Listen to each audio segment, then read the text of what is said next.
So, following the ratification of the CUSMA Agreement and changes to the Canada Green Act as of July 1st, 2020, three main changes will be coming to the Canada Green Act and the Canada Green Regulations. The first one being that U.S. grown grain that is of a variety that is registered in Canada will now be eligible to be assessed with a Canadian grade.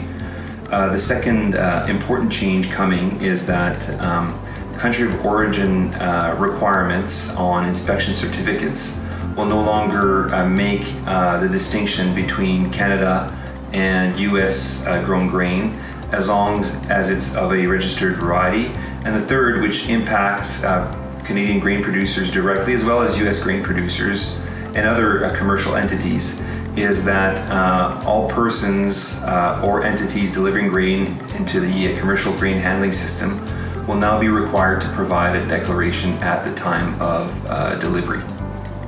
So all persons, including producers, commercial entities, even CGC licensed facilities, will be required to provide declarations when delivering to Canadian Grain Commission licensed facilities. So any person or entity delivering grain into a commercial grain handling facility in Canada that is licensed by the Grain Commission will be required to attest to the fact that the grain is of a registered variety, and if applicable, that variety belongs to a specific class depending on the commodity being delivered. As well, that requirement will only be for once a year per crop year per facility for all grain types. Declarations are considered to be a relatively low-cost approach in terms of providing protections to Canada's grain quality assurance system and its brand reputation.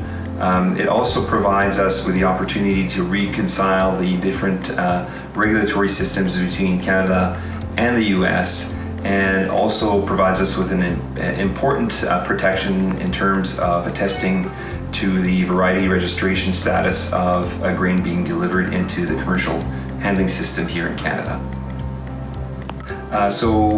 Copies of the declarations can be found on the Canadian Grain Commission's website at www.grainscanada.gc.ca. As well, it can be expected that commercial licensed facilities here in Canada can provide copies to producers as part of their contracting process.